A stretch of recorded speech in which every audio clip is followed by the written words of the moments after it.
ceritain nggak sih atau sharing nih sama kita kalau teknik industri di Universitas Andalas ini gimana sih Kak? Terus jurusannya masuk ke fakultas apa? Atau Kakak misalnya bisa jelasin nih? Kan rata-rata orang mikirnya kalau mengambil teknik industri itu jurusan teknik yang gimana nih Kak pendapatnya nih Kak? Oke. Nah, sebenarnya teknik industri itu kalau kata orang sih ya, kalau di tempat aku itu kebanyakan orang tuh gak ngerti. Karena kalau di Sumatera karena itu jurusannya nggak terlalu banyak dan juga kalau di universitas di fakultas masih agak baru sih sekitar 23 tahunan kan. Nah, dan juga kadang orang-orang pikir teknik industri itu tempatnya anak-anak yang nggak lulus kedokteran. Jadi kebanyakan teman-teman yang masuk di sana itu yang nggak lulus kedokteran pasti masuk industri. Jadi kan orang juga bingung nih teknik industri itu apa sih? Karena kan empat jurusan lain di fakultas teknik karena kebetulan teknik industri ini masuk teknik. Empat yang lainnya kayak jelas lingkungan, jelas fokusnya kalau sipil, mesin, elektro itu kan jelas. Nah, sebenarnya jurusan itu tuh sebenarnya apik semua pelajarin semua pelajaran karena kan teknik industri ini kalau secara pengertiannya bidang keilmuan yang merancang, memperbaiki dan menerapkan sistem terintegrasi gitu. Berdasarkan ilmu-ilmu dari matematika, fisika, sosial gitu. Dengan menggunakan metode analisis metode analisis rekayasa untuk merancang atau menentukan keefisiensi kerja. Jadi intinya itu jurusan ini tuh untuk memperbaiki suatu sistem gitu antara yang mungkin manusia dengan sistem, manusia dengan kerjaannya kayak gitu. Karena kan beberapa dari fokusnya ini ada satu yang namanya ergonomi industri gitu kan. Oke. Oke nih Kak, untuk perihal pembelajaran sendiri nih Kak, apa sih Kak yang bedain teknik industri di Universitas Andalas atau di universitas lain? Apa memang pembelajarannya sama atau beda atau mata kuliahnya atau gimana nih Kak? Bisa dijelaskan? Kalau mungkin mata kuliahnya nggak beda jauh ya, palingan ada kalau di kampus saya mungkin ada pelajaran tambahannya, mata kuliah tambahan. Dan kadang kebanyakan yang bedanya itu lebih ke nama. Jadi misalkan ada beberapa mata kuliah itu yang namanya itu ini misalkan si A sama si B gitu namanya kan, tapi pelajarinya sama gitu. Jadi kayak gitu sih, dan SKS-nya pun sama sih. Oke, paling hanya dari nama aja ya Kak ya. Nah, untuk ini nih Kak, lingkungan belajarnya sendiri di sana, apakah memang dari kampus sangat mendukung untuk praktikumnya, lalu misalnya praktikum itu seperti apa sih Kak kalau teknik industri, apakah ke perusahaan, ke pabrik, atau gimana nih Kak? Sebenarnya kalau dari teknik industri itu kalau untuk tugas itu ada dua, praktikum satu sama tugas besar. Kalau orang lain mungkin kalau kami namanya TB, tapi kalau di kampus lain tugas namanya kan. Nah, ada lagi kuliah itu yang ke pabrik atau perindustrian. Misalkan kayak yang di Padang itu kan dekatnya sama Semen Padang. Kebetulan nggak jauh dari kampus, sering sana Semen Padang gitu. Atau perusahaan-perusahaan yang bergerak di bidang industri kayak gitu. Nah, kalau untuk fasilitasnya sendiri, kalau dari kampus aku sendiri, fasilitasi gitu, baik dari ruang belajar, di setiap lantai ada perpustakaan, lab-lab, karena kan kami kebanyakan itu kalau untuk kuliah yang kejuruan atau jurusan itu ke lab gitu, belajar sama asisten. Karena ada juga nanti yang namanya belajar tutorial. Nah, tutorial ini kebanyakan orang bingung apa sih maksud dari tutorial. Tutorial ini tuh kita tuh kayak belajar kelompok sama asisten gitu kan. Nanti dibagi tuh per kelompoknya sama siapa aja. Nah, secara random nanti diajar sama satu asisten. Asisten ini yang ngajar kita kayak FGD gitu. Kayak FGD kayak kita belajar kelompok, kayak gitu kan. Nah, ini salah satu gimana belajarnya. Dan kebetul yang yang sering dilakukan sih itu aja sih, tergantung dari SKS mata kuliahnya gitu. Oke nih Kak, menyinggung mata kuliah juga nih Kak, dari semester 1 nih, ada nggak sih Kak mata kuliah yang paling berkesan atau paling menarik nih buat Kakak nih Kak? Berkesan ya. Kebanyakan yang berkesan itu tugas-tugas mata kuliah yang susah, kebanyakan sama mata kuliah yang lagi aku fokusin untuk terus akhir itu tuh banyak sih yang pas SKS, karena dulu itu nggak ada yang SKS kan, yang SKS gitu, tapi sekarang kan udah banyak, dan namanya pengendalian dan perencanaan produksi, ada juga yang susah lagi kalkulus ya, pasti anak teknik udah kalkulus lah 1, 2. Kalau aku kebetulan kalkulus ada 2, ada 4 kalkulus, tapi nama yang 2 lagi bukan kalkulus gitu. Semester 1, 2 kalkulus 1, kalkulus 2. Semester selebihnya ada materi matriks dan ruang vektor kayak gitu kan, dan ada lagi nanti kalkulus ubah banyak. Nah, kebanyakan sih yang SKS sih lebih itu kejuruan, karena kami itu, kalau aku dulu yang, kalau adik-adik sekarang kan beda tuh, lebih porsinya di minimin, tapi kalau aku dulu bisa sampai nggak tidur gitu, bisa sampai asistensi itu ke tempat asisten, ke kosannya, bisa ke tempat makan, makan di kampus sampai jam 11 malam gitu, dan ngerjainnya kami sampai 4 pagi. Jadi itu sih yang paling berkesan, teknik-teknis dari mata kuliahnya itu. Oke. Oke nih Kak, nah ini juga kan masih ada pertanyaan nih tentang mata kuliah gitu. Untuk biasanya kan di kampus lain tuh di semester 3 atau semester 5 tuh ada peminatan jurus lagi gitu ya Kak ya. Apakah di Teknik Industri Universitas Andalas juga ada seperti itu Kak? Ya. Kalau untuk peminatan sih ada, karena kan masuk mulai kejuaraan itu dari semester 3 udah masuk, dan lab itu kita, maksudnya kita itu bisa tahu setelah masuk mata kuliah kejuruan atau kejurusan kita. Nah, kan kita itu ada lab, ada 6 lab. Nah, dari 6 lab itu mencakup beberapa mata kuliah yang kita pelajari. Nah, jadi dari sana kita bisa tahu gitu mau fokusnya apa dari apa yang udah dipelajari sebelumnya. Misalkan kayak aku nih, ergonomi industri sama K3. Nah, itu labnya di semester 5 gitu. Semester 5 sama semester 3 tuh mata kuliahnya. Nah, jadi maksudnya ke lab sistem lab LPSKI sih namanya, laboratorium sistem kerja dan ergonomi. Nah, dari sana tuh nanti kita fokusin di sana tuh. Kebanyakan yang mau fokus itu mereka jadi asisten. Nah, jadi teman-teman yang suka banget tuh atau yang punya kemampuan lebih, nah itu berkesempatan jadi asisten gitu. Dari asisten itulah nanti lebih tahu lagi. Banyak sih dari kami tahunya tuh share sama senior sih, karena kan senior yang lebih tahu tuh gimana kuliahnya, kayak gitu ya sih Kak. Oke nih. Untuk ini nih Kak, lingkungan belajarnya sendiri nih sama teman-teman, apakah memang seringnya berkelompok FGD seperti itu, atau misalnya banyak juga tugas-tugas individunya, atau seperti apa nih Kak? Nah, kebetulan karena kurikulum 2013 ya yang dipakai di kampus, jadi jurusan aku tuh nerapin banget yang namanya FGD. Karena kebetulan kan kami, yang namanya teknik yang mungkin pada tahu gimana gitu kan.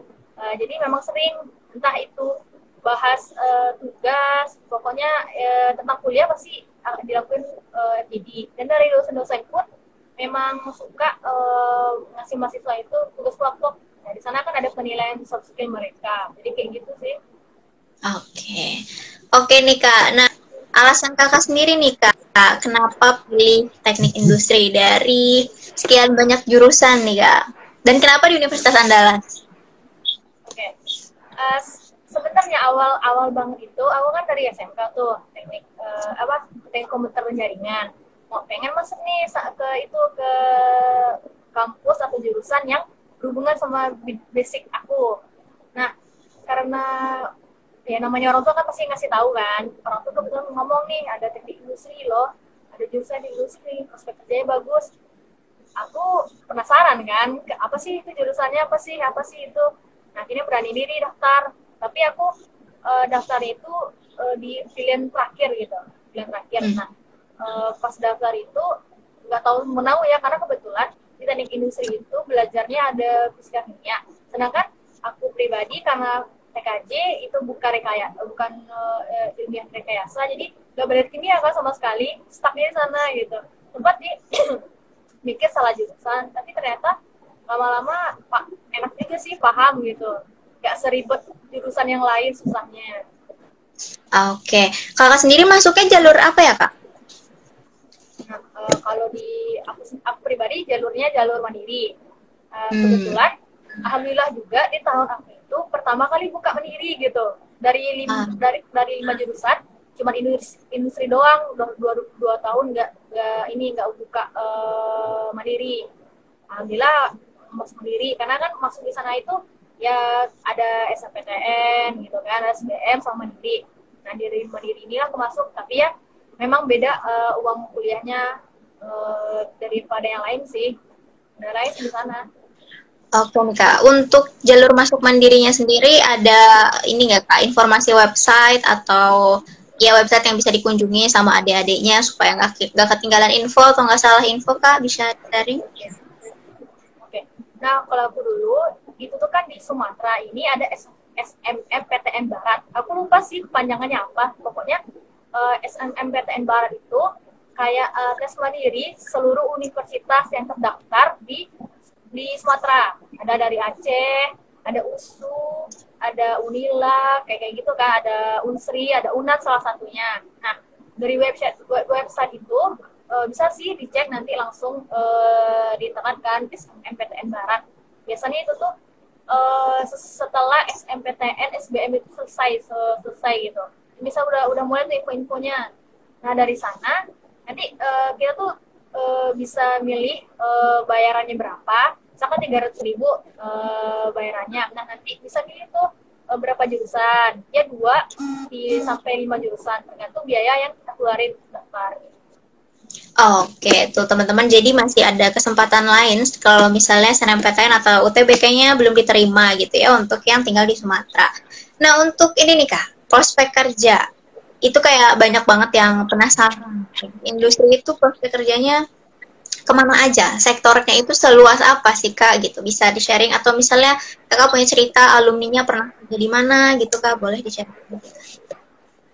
Prospek kerjanya yang paling pertama itu jadi dosen, karena kan itu mainstream tuh mayoritas jadi dosen.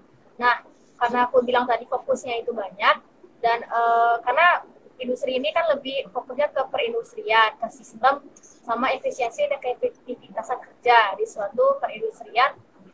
Bisa juga nih kita jadi pengusaha, seperti yang orang-orang banyak bilang kan, industri itu jadi pengusaha gitu. Terus yang kedua, bisa bagian HRD, karena kami kan belajar etika profesi. Nah, dari etika profesi itu belajar tuh tentang psikologi kerja. Dari ergonomi juga nanti ada belajar psikologi kerja. Terus kami juga bisa jadi produk manager atau di bagian manajemen proyek. Karena kami memang ada mata kuliah manajemen proyek kayak gitu. Terus di bagian K3, mayoritas anak teknik bisa di bagian K3 ya, lebih di industri juga pelajarin itu. Terus jadi pakar ergonomi atau perancangan sistem atau simulasi, karena itu berhubungan nanti dengan ergonomi. Apa lagi ya, data scientist juga bisa. Banyak sih, alumni itu banyak yang kerja di bagian quality control. Itu salah satu pekerjaan yang paling banyak diambil sama alumni. Terus di bagian maintenance, di bagian K3 itu sih paling banyak, sama satu lagi marketing.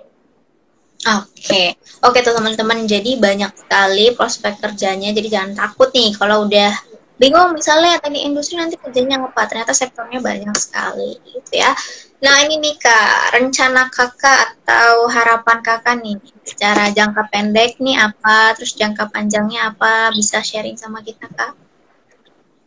Oke, kalau untuk pengen ya, yang itu sebenarnya ada beberapa opsi sih. Yang pertama itu S2 atau lanjut kuliah ya ke jenjang master.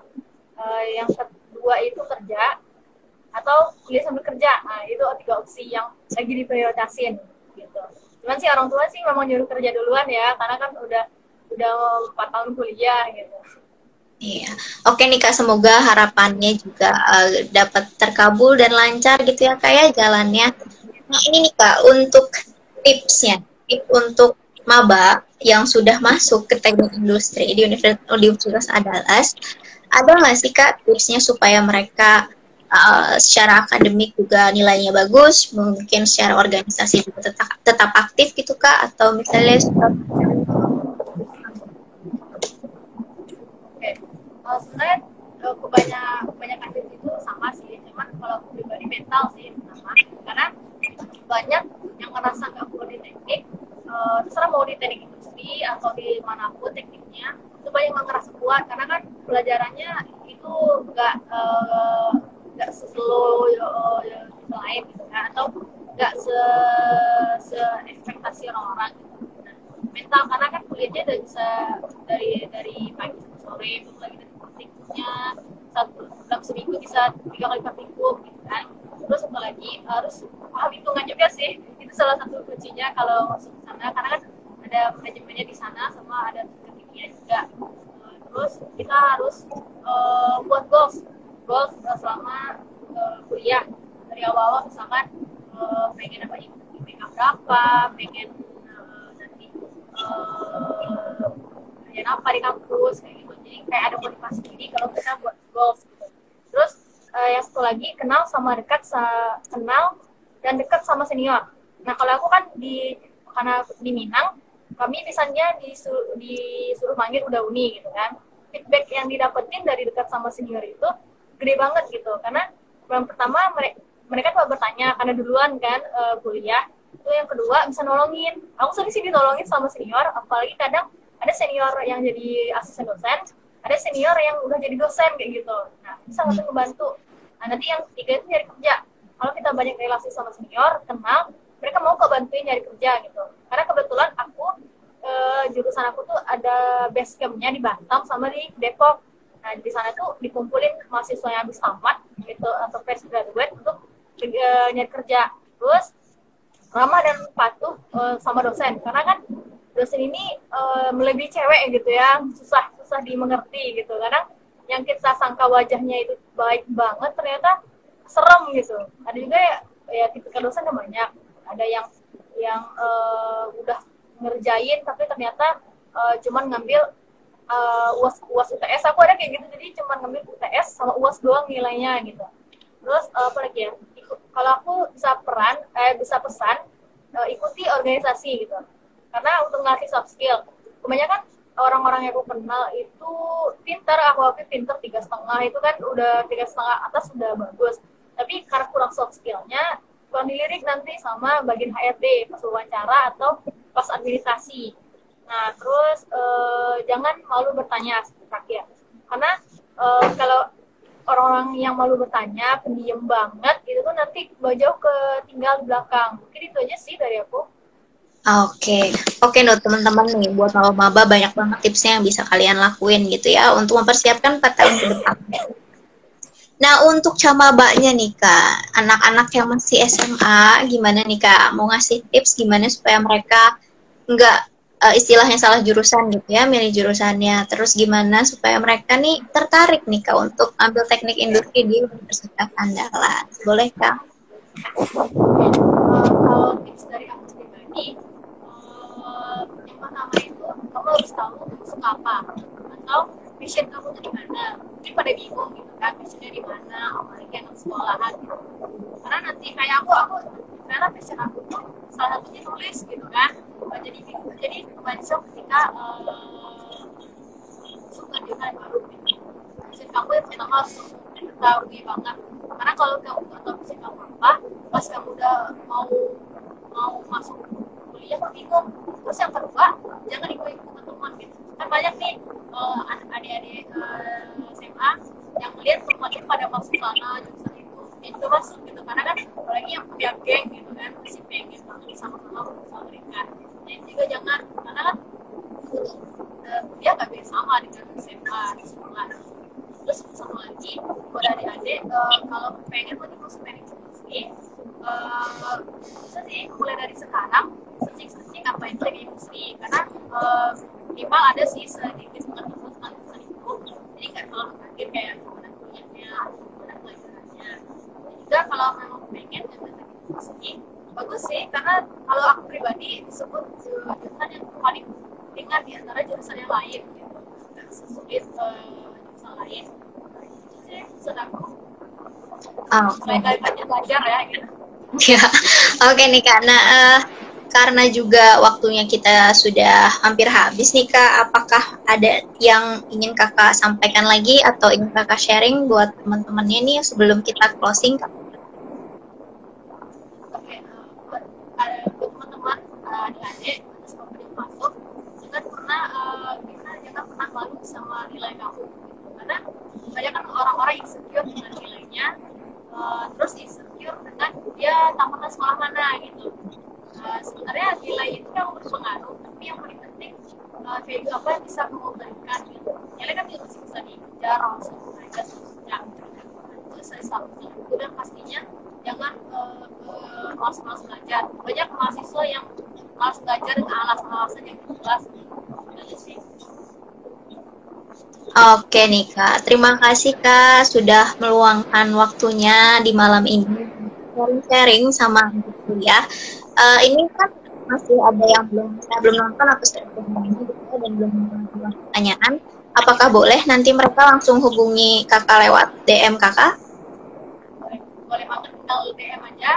Oke, boleh ya teman-teman nanti kalau misalnya kalian yang nonton ini ada pertanyaan untuk Andalas, bisa langsung hubungi Kak Soraya di @sorayahenry_ gitu ya. Nah, untuk malam misi pertamanya kami ucapkan sekali lagi terima kasih